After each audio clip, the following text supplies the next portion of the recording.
Hello, everyone. This is Adam Meister, the Bitcoin Meister, the Disrupt Meister. Welcome to the One Bitcoin Show.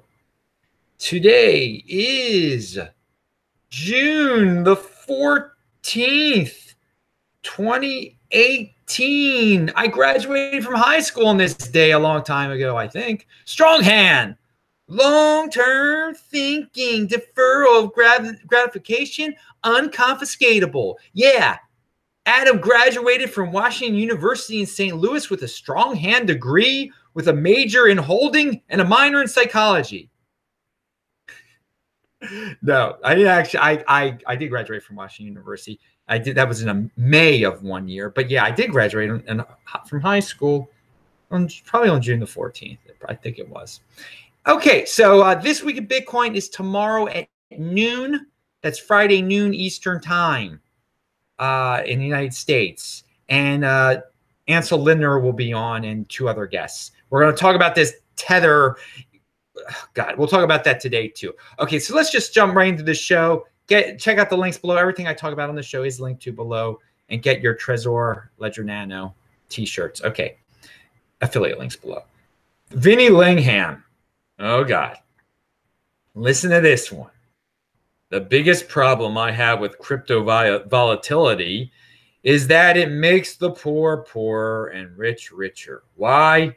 Because if you are rich, you can hold your way through bear markets for years. But if you're poor, you need to be able to spend your money and don't have that luxury. Okay, as all of you can tell, I'm not very excited about that. In fact, I translate it into my own language. See, this is what I think about crypto volatility. So I take this virtue signaling type of stuff, this nonsense, and I change into something positive. Let's see what Adam says. What I love about crypto volatility is that it makes the impulsive, weak-handed people who can't defer gratification or plan poorer.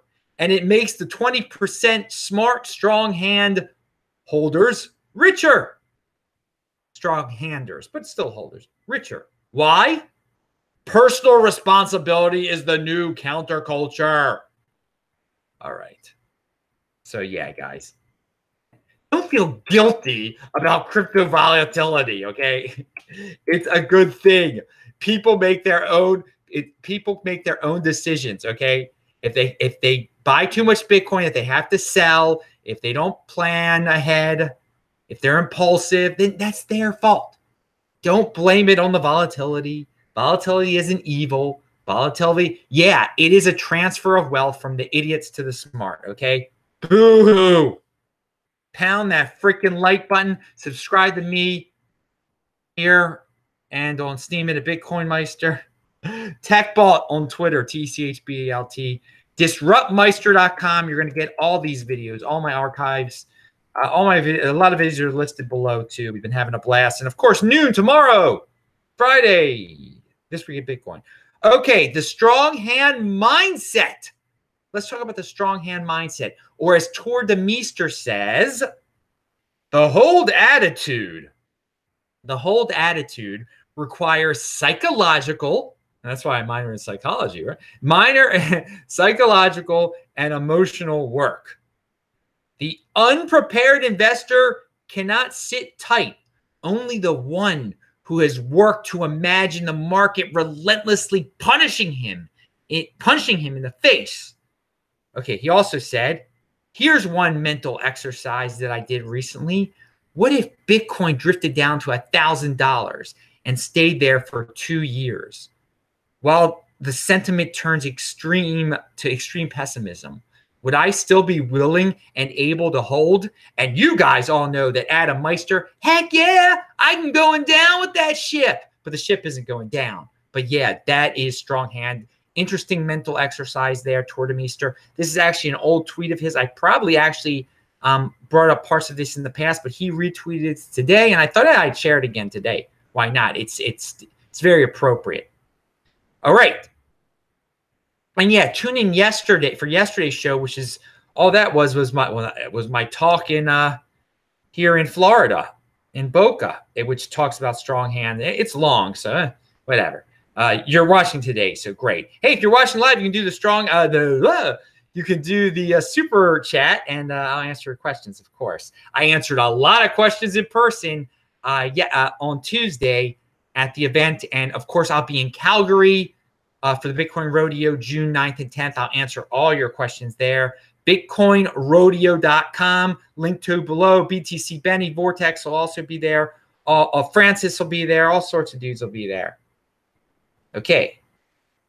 Canadians. Here is a link from a guy. I like this guy. Yilat. He's on. Okay, I'm butchering his name. He's on Twitter. It's linked to below. And guess what? Oh, no, I have it tweeted there. I thought I forgot it. I have it linked to below, definitely. He gives a historical case for why Bitcoin could hit $200,000, and he talks about how the Fidelity ETF, that would be kind of perfect for them. He shows a chart. It's a good tweet. I can't explain it all right now. It's linked to below, and I'm not saying it's going to be $200,000, but he shows some. He gives some numbers. All right, and people. Yeah, I know people love to hear those fanciful predictions. I don't put them in my titles, though. And I'm not into the clickbait stuff. But okay. We have been through this before type of video. And it is from Andreas Antonopoulos. It's when he was speaking in Chicago. I believe Chris Black, who has been on this show quite a few times on my This Week in Bitcoin show, a great guy, Chris Black. I think Chris Black was at this Chicago conference and was telling me about it. Anyway, Andreas Antonopoulos is a great video. He actually talks about the price of Bitcoin, which is rare. I mean, he's focusing on it in this talk, and it's very rare. And it's all about that, we've been through all of this before. He says 95% of the new type of people have not even sent a Bitcoin. Now, that seems pretty extreme to me, but he says 95% of the new people in crypto he doesn't think have sent a Bitcoin before. And he talks about 2014 and 15, and he talks about, it's all cyclical. He talks about this is all cyclical. We're hearing the same thing from the media, the same thing from our friends again, now that things are a little down in terms of fiat. And watch the video. It's a really good one. And it's some of the things he says sounds like some of the things that I've been saying. Just it's cyclical. Okay. Here, so yeah, people ask me about this. Now, I think watching sports on TV is a waste of time. Some are more mindless than others, clearly. Soccer is cool. So the World Cup is coming up. Don't waste too much time on it, guys. I'm rooting for Uruguay, though. Okay, so there you go. And because I have relatives in Uruguay, I was down in Montevideo and Punta del Este back in March. And yeah, my Uruguay shirt is in Baltimore, so if they're still around if they're still playing when I get back to Baltimore at the end of the month, I'll wear the shirt. All right.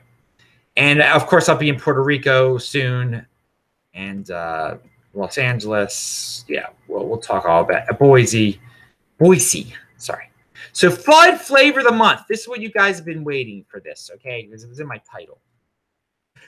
Pound that like button, people, if you want to hear. Tether FUD returns, and the mainstream media is embracing it. They're a little late, though, aren't they? Because we had this Tether FUD back in January and last year. Mainstream media. So there's some paper that's out there or something.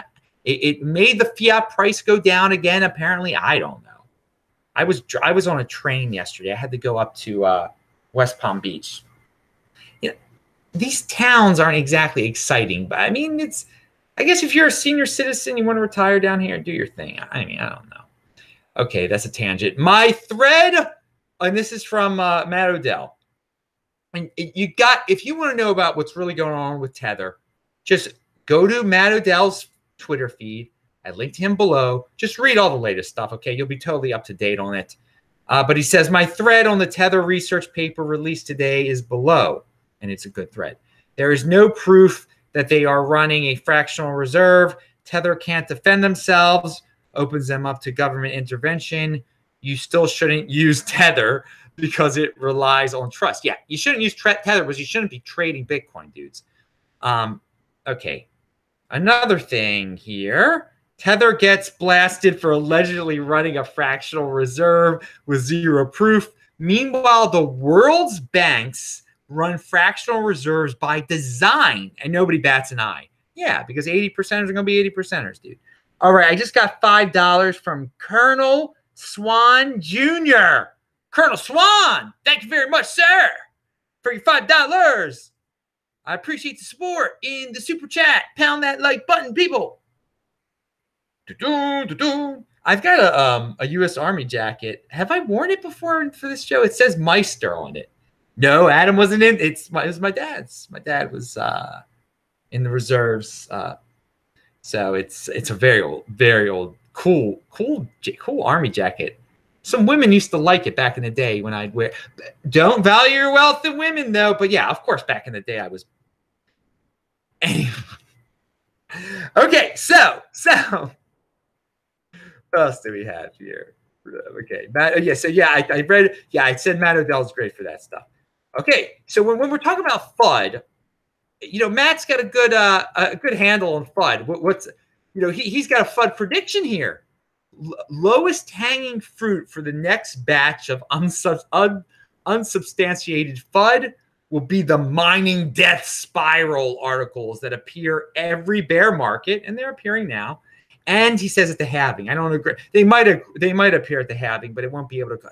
The positiveness of everything else that runs around the halving will overshadow any FUD articles. And I remember for the 2016 halving, there was actually a little bit of FUD, like, oh, what the heck's going to happen? But most of it was very positive. Anyway, but he says once the price hits insert random number, miners will turn off their equipment and Bitcoin will die. Yes. Yeah. That's a classic. That's a FUD that is going to be around now. And in the future, I'm sure it'll be a big one very soon again. Actually, I saw some people tweeting about it. Once the price hits insert random number, let's see. Once the price hits 55555, 5555, miners will turn off their equipment and Bitcoin will die. I just threw that number in there so you could better understand what he's trying to say. I forgot to mention that here in the Boca Raton event, it was such a good vibe of all the people there. Happy people. And that's what I get when I go to these events. The people who haven't been weeded out, who aren't weak-handed people, who are interested in it for beyond the speculation of IPO of .com stocks. They would have been in the .coms. These people, if it was 2000, these people are all positive people. It's great. It's great to go to these meetup type events in person, the non-corporate events. You really get a good feel, and the base of this is really solid. And I think Andreas talks about that too in his video. Henry Law just sent 25 Hong Kong dollars. Thank you, Henry. God, he is a great guy, Henry Law. Thank you. He says, buy BTC in case you need to give half of your money away to your wife or your husband one day. Oh, yeah, definitely, Henry. Definitely. In fact, yeah. So it is insurance for divorce, dude. It is insurance for divorce. I have talked about that before. So yeah, value your wealth in Bitcoin, and don't trust your spouse on a certain level. I know that doesn't sound good, but look at the statistics. Look at the divorce statistics. Oh, have a stash. Always have a stash of Bitcoins if you need to leave the country. The emergency stash. Personal responsibility. That's you. That's you, dude. All right. It's a new counterculture. These type of things that I say, hey, man, this is against the mainstream. People, how could you say you can't trust your wife? Why? Wives are so great. You don't know women, Adam. I don't know women. Yeah. All right. So, wait a second. Jason. So speaking of the event, one guy, can I say his name? He's a great supporter of mine. Jason he was talking about his Litecoin story. And this is what you guys should all know this, because you guys a lot of people weren't around in 2015. All right. So Litecoin in 2013, it got up to $50. All right. You might not know that, people. And then it not slowly. It got down to like 10, and then, 9, 8, 7, it got below like $2 in 2015. And this dude, Jason, like bought it at a high, and then he sold it. And so many people did that. Okay. And so many people were down on Litecoin. Okay. When it was $2, it was like the joke of the freaking world. You don't even understand, so that's why I kind of laugh sometimes when people are like, what do you think about Litecoin? Because I always think back to the past when it was just, it was dirt. It was dirt. But this is the thing. This is why you cannot get caught up in the social media FUD about you. We translate this into Bitcoin. Now, people don't get that extreme. Bitcoin will never get that extremely hated like Litecoin was. But it's a reason why you got to have a strong hand, that you can't value your wealth in fiat in terms of Bitcoin. And at the same time, this is also a story why you don't want to get into altcoins, because they do things like that. And now, I saw people making a big deal. Litecoin's under $100 now. You don't know anything about Litecoin, okay? If you think that's a big deal, if you remember back in the day. Now, in terms of its value in Bitcoin too, it was at an all-time low. Also, it was pretty bad for a while. So, Jason brings that. There are a lot of lessons to learn from that.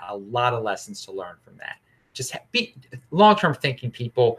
Don't be impulsive, and just keep it on the Bitcoin side of things too. Those are the lessons, and many more from Jason's, what he said out loud at the event. All right. And a great guy. He's a very honest guy in his cryptocurrency stories. He's got some good ones.